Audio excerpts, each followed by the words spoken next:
चलिए मेरे मैं पुनः आपके क्लास में हाजिर हूँ और वही कॉमन एरर लेकर के अब हम जल्द ही आपके लिए नए चैप्टर आरंभ करेंगे।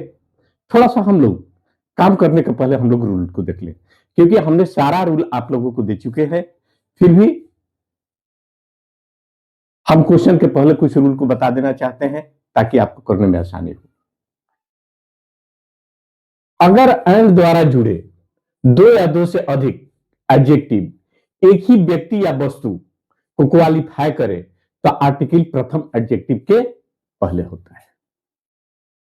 पुनः सुन लीजिए, अगर एंड द्वारा जुड़े दो या दो से अधिक एडजेक्टिव या नाउन एक ही व्यक्ति या वस्तु को क्वालिफाई करे तो आर्टिकल प्रथम एडजेक्टिव के पहले होता है। हमने art a and plus noun या adjective plus and plus noun या एडजेक्टिव और नाउन, जैसे हम लेते हैं a red and blue shirt, माने एक ही शर्ट जो है वह रेड भी है और ब्लू भी है। ए ब्लैक एंड व्हाइट पेन, एक ही पेन है जो काला भी है और उजला भी है। ए प्यून एंड हेडमास्टर, एक ही व्यक्ति जो है वह चपरासी भी है, हेडमास्टर भी है। ए पोएट एंड ड्रामाटिस्ट, एक ही व्यक्ति जो है वह कवि भी है और नाटककार भी है। अर्थात अगर दो एडजेक्टिव या दो नाउन एंड से जुड़े हों और प्रथम नाउन के पहले कोई आर्टिकल हो तो एक ही व्यक्ति या वस्तु का बोध कराता है।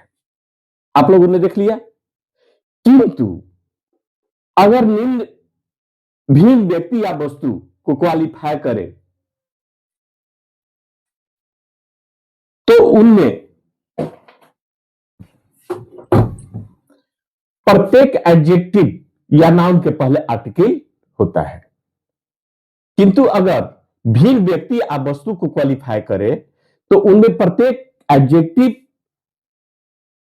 या नाउन के पहले आर्टिकल का हम लोग प्रयोग करते हैं।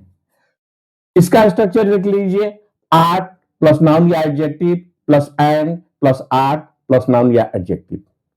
यहां दो व्यक्ति और वस्तु का बोध कराता है, न एक ही व्यक्ति का वस्तु का नहीं।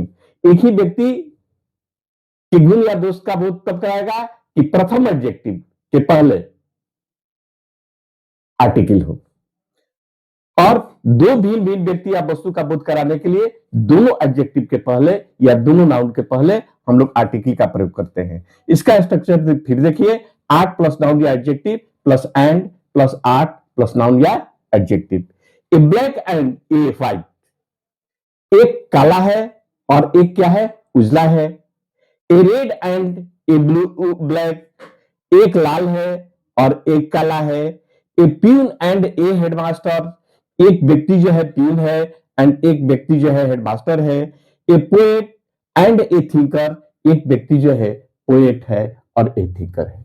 अब इसी पर आधारित हम आपको क्वेश्चन दे रहे हैं जो शायद आपको समझने में दिक्कत होगा। All the staff of the office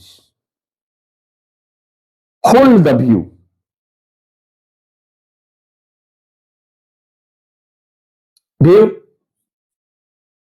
the view, यहां तक हम चलते हैं तो all the staff of this office, अर्थात इस ऑफिस का और स्टाफ जो है,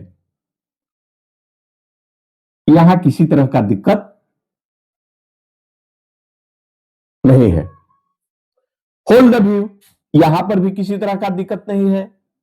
that mister Sinha is a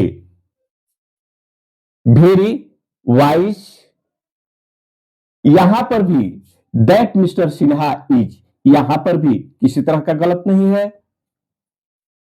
is very wise, यहां पर भी। And an intelligent officer. अब यहां जो है पार्ट डी में हम लोग यही को बात को कहेंगे कि यहां पार्ट डी में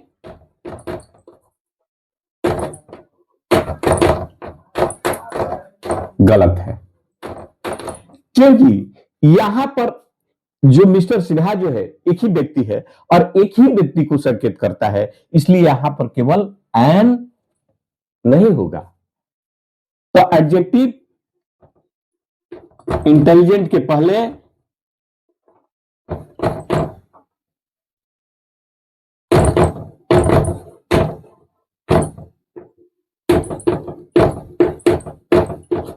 एन नहीं होगा।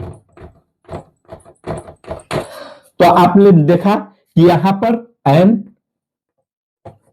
नहीं होगा। चलिए, all the staff of the office of this office or the hold a view that Mr. Sinha is a very wise and intelligent officer। क्योंकि दो एडजेक्टिव है और दोनों एडजेक्टिव किसी एक ही व्यक्ति का बोध कराता है, इसलिए इस नियम का हम लोग पालन करेंगे। अब पुनः एक और भी रूल आपको बता रहे हैं। Man, women, life, death, nature, science, history, freedom, music, beauty, melody, humanity, Mankind, parliament इत्यादि का प्रयोग अगर व्यापक अर्थ में होता है तो इनके पहले किसी आर्टिकल का प्रयोग नहीं करते हैं। कौन कौन? Man, women, life, death, nature, science, history, freedom, music, beauty, melody, humanity, Mankind और पार्लियामेंट। इनका प्रयोग अगर व्यापक रूप में करते हैं तो हम किसी के इनके पहले आर्टिकल का प्रयोग नहीं करते हैं। जैसे man is a social animal, अर्थात हम ये बात को कह सकते हैं कि मैन जो है वह एक सामाजिक प्राणी है। मैन इज ए मॉर्टल, मनुष्य जो है मरणशील होता है। Women is a mystery creation, life is not a bed of roses, death is a the inevitable, nature looks beautiful in A spring, science is not only a boon but also curse, history repeats itself, India got a freedom in 1947 और a music is the food of love। तो हमने एक देखा इन सारे man का, यहां man का, life का, डेथ का, नेचर का, साइंस का, हिस्ट्री का, इंडिया का, उसके बाद यहां फ्रीडम जो है, इंडिया नहीं, यहां फ्रीडम जो है, उसके बाद म्यूजिक है। इन सारे चीजों का प्रयोग जो है व्यापक रूप में किया गया है, इसलिए इनके पहले किसी तरह का आर्टिकल का प्रयोग नहीं करते हैं। अब उसी पर आधारित एक हम आपको प्रॉब्लम भी दे रहे हैं। The man is only a creature that is endowed with the power speech. No error, यानी मनुष्य जो है इज ओनली क्रीचर है, केवल प्राणी है, that is endowed with the power of speech, लेकिन उसके पास क्या है? वह जो है एक बोलने की उसमें शक्ति है। नो एरर, इसमें किसी तरह। तो यहां हम देखते हैं कि दी मैन, यहीं पर हम लोगों को क्या है कि मैन का प्रयोग जो है व्यापक अर्थ में किया गया है, इसलिए यहां पर ए का प्रयोग नहीं, डी का प्रयोग नहीं होगा। तो इसलिए यहां कहेंगे कि पार्ट ए में गलत है, क्योंकि मैन का प्रयोग व्यापक रूप में किया गया है,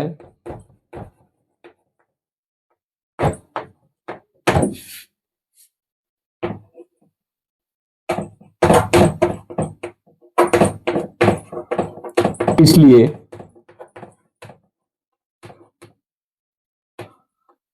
इनके पहले डी का प्रयोग नहीं होगा।